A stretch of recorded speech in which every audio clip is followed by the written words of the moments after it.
Hey, well, we got a project here this morning. This is a little serving tray that a local coffee shop has been using, and it's kind of busted up. And rather than just throw it away, they asked if I could just put it back together. And so that's our project this morning, so I hope you can join us for that. Got a bit of cleanup to do, but one of the interesting things about this is that it was put together with dovetail joints. And normally when you see a dovetail joint, the assumption is that it is made with a certain level of quality, like if you're shopping for kitchen cabinets or whatever, people will pull the drawer and they'll look and see if it is dovetailed or attached in some other mechanical way. And the assumption is that it's a lifetime joint and it's never going to change. But clearly you can see here that's not always the case. This particular type of dovetail is made with a jig or a machine. It's not hand cut. And remember that on a dovetail joint, it is mechanically attached, but only in one direction. If it were connected in two different axes, you could never put the joint together. So a dovetail has to be able to be slipped together and then glued. And then it has a mechanical attachment in one direction. So, well, let's start with some cleanup. Before we clean it up, just one more thing. This is an example of a hand-cut dovetail, where the pins and the tails were cut with a saw and then cleaned up with a chisel. This is an example of a dovetail that was cut with a router and a dovetail jig. But in either case, you can see that the joint has to be able to be pushed together before it's glued. So the dovetail is very strong in this direction, but it's only as strong as the glue in this particular direction, because it has to be movable or you would never get the joint together. Well, here we go. Well, I guess I make the point about the dovetails to say that you may be making cabinetry or drawers or some other type of joinery, and a craftsman-like hand-cut dovetail joint, although very interesting and demonstrative of your woodworking skills, may not be the ultimate way to join two pieces of wood together, especially if you have limited time. I'm working on some kitchen cabinets, and I don't think I'm going to hand cut the dovetails on the drawers. I might not ever finish that sort of a project.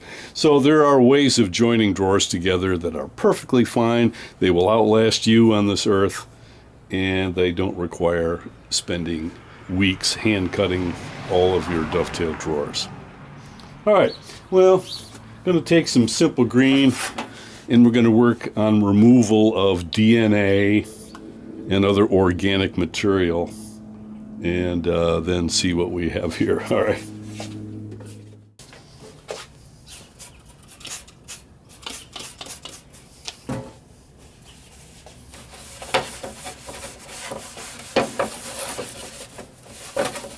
Alrighty, next, the floor of this was put together with staples.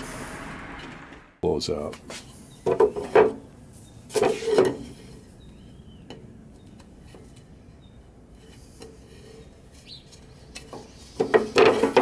Well, this is kind of funny. These staples that were used to hold the bottom in, you can see this staple here not holding anything in. Kind of wonder why that was fired in there. Now, before we think about trying to glue this thing back together, I want to take a little bit of sandpaper and I'm going to hit the inside surfaces, because I'm going to spray this with lacquer when we get done. And when you build a box or a tray or anything like that that has inside surfaces, it's a real bear to sand once it's all together. So you're better off, while things are separated, give it a sanding so we can hit it with some top coat. And that's what we have to do next. Alrighty, well, this is going to be kind of messy, so I'm not going to run the camera while I'm sanding. But I have this orbital sander and just some 220 grit sandpaper. That should do the job, because this has already been pre-finished. It's not like we have to take an eighth of an inch of wood off anything. So let me go ahead and get started on that, and then we'll join up in a minute.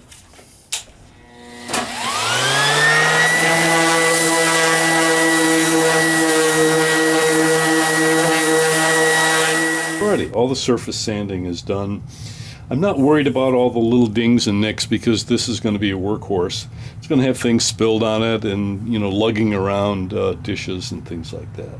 But I do want to take just a minute and I want to clean up the pins and tail area of the dovetails. And I want to go through with my chisel and just clean up some things like this where there is some damage in the dados in there. Yeah, there's a big bad one. So let's take care of that.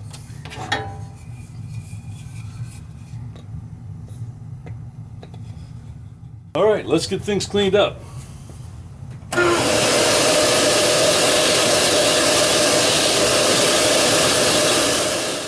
Well, now for the infamous blue tape. I want to dry fit this and then label all the corners so that when we go to glue it together, we don't make a mistake at the last second.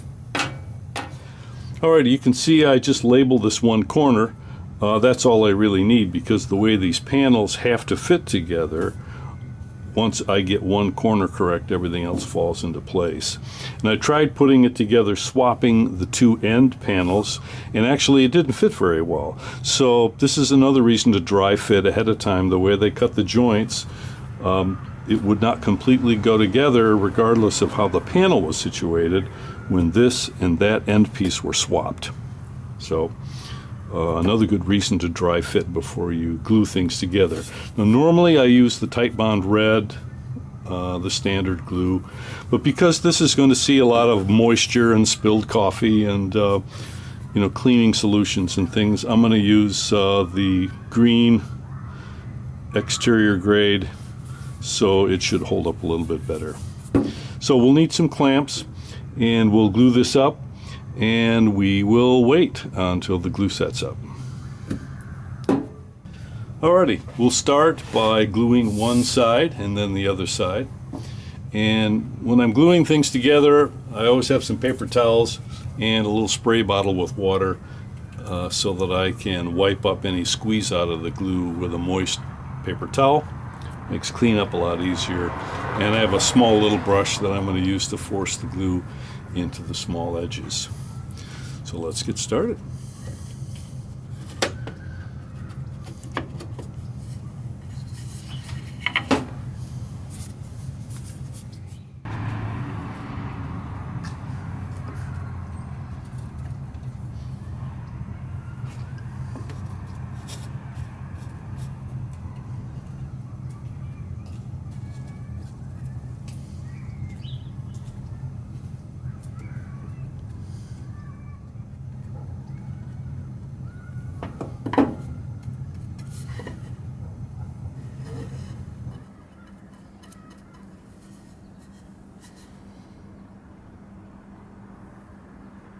All right.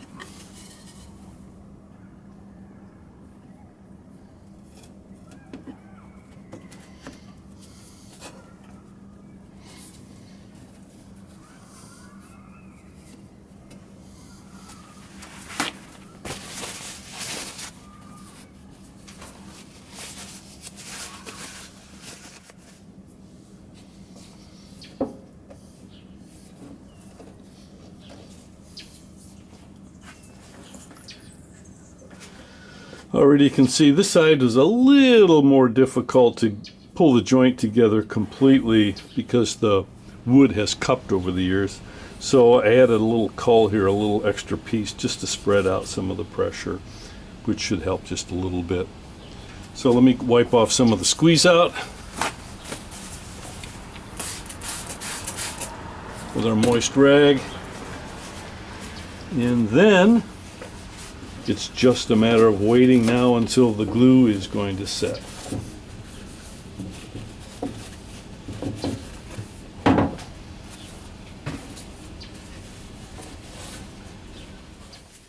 It's a little bit later in the day, and I've taken the clamps off. And you can see this thing is taken a bit of abuse over its life. So I think what I'm going to do is put some of this wood filler and get it ready so that I can sand it first thing in the morning tomorrow.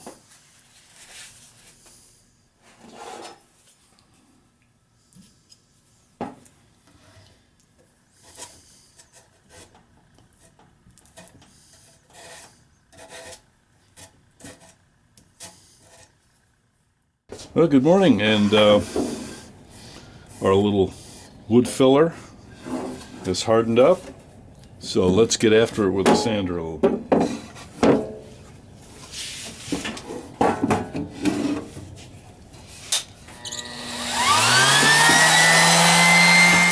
All right, well, we finished up with the rotary sander, orbital, and just doing some touch-up by hand. We want to break all these edges. I'm going to put a couple of coats of lacquer on it. And so you always want to break any of the sharp edges for a couple different reasons. People are going to be touching this with their hand, and so this had a few dings and splinters in it, so we want to round those over so that it's all smooth to the touch, and also the finish will adhere to the edge better if it's slightly rounded rather than a knife sharp edge. So, been touching this up. When you're sanding by hand, remember to sand with the grain lines, even though this already has a finish on it. Sanding really produces lots of tiny scratches in the wood, and you really don't want to go across the grain. It's much more difficult to sand the scratches out when you go across the grain. And I always like to check things by hand because hands will be touching it, and just feel if there's any sharp points or any lumps or bumps that need to be taken off. And so I think this is ready to start putting a few coats of finish on it. So let's get cleaned up. Alrighty, we got the sawdust vacuumed up. Don't forget to vacuum yourself so you don't dump a bunch of sawdust back onto your project. And let's take some acetone and do a final wipe down.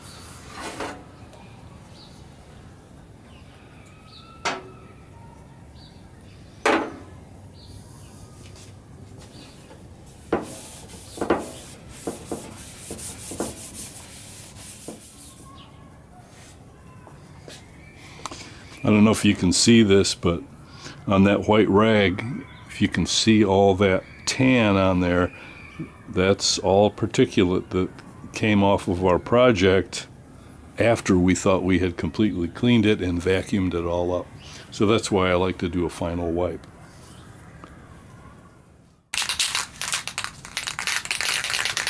All right, we got a couple of coats of lacquer on the bottom just for a little protection. And time to start applying a little bit of a finish to the top.